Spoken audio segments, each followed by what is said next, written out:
What is the most disgusting thing you have ever done that you took pleasure in? My wife and I had two wonderful daughters, 13 and 10, and a pretty healthy relationship. At some point things started to appear off. She got very clingy to her phone all of a sudden, made sure to delete the saved password feature on our common PC, stated having phone calls that suddenly ended when I came into the room. You can probably guess what it was. Now having 15 years of marriage behind us, I was hoping it wasn't what it obviously seemed to be. So one day when she told me she was going to spend some time with the girls, I decided to follow her. Sure enough, I find her driving to a hotel to meet with a guy I will call Steve. To say it was a gut punch was an understatement. I literally cried for an hour straight. After I was done with my self-wallowing phase, I decided the best course was getting even. I thought of several scenarios that may or may not have involved me hurting Steve. Eventually I decided to do things more civilly and more importantly legally, but only just. So the first part of the plan was gathering evidence. I could have just gotten a pie, but I had something better in mind. So one day when my wife was at her job and the kids at school, I installed some small secret cameras and microphones I had bought. Due to the setup of our bedroom, I even managed to get one perfectly overlooking the bed. I didn't however use them while I was at home. So a couple of days pass, when I proposed to my wife that the second to next weekend I should take the girls on a trip and stay a night too. I more often than not was the one cooking. I took a far more active role in raising the girls and showed them a lot more patience and attention.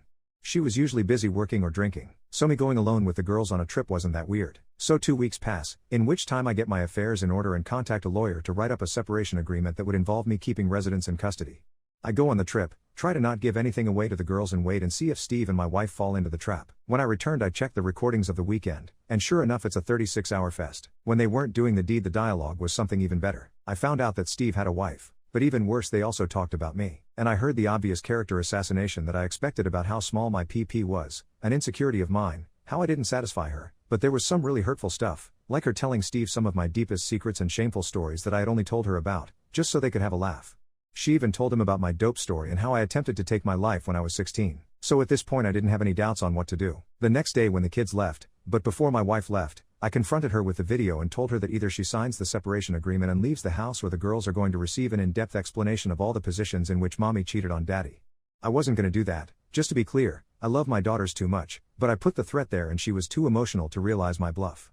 She went through all the stages, denying everything, trying to bargain, threatening me, and getting angry. I let it go through all that stuff. Eventually she signed the paper and she departed that very evening after she told her goodbyes to the girls. I didn't show or tell the girls anything graphic. I was always very honest with them, which is another reason why I was always the favorite parent, so I just said that mommy had been unfaithful.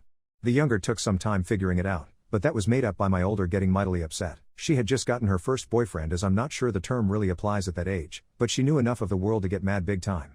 This would be important at a would-be custody battle, as though she did for the moment agree to give over custody. I feared, and I was right to fear, that she would try and fight me for the kids.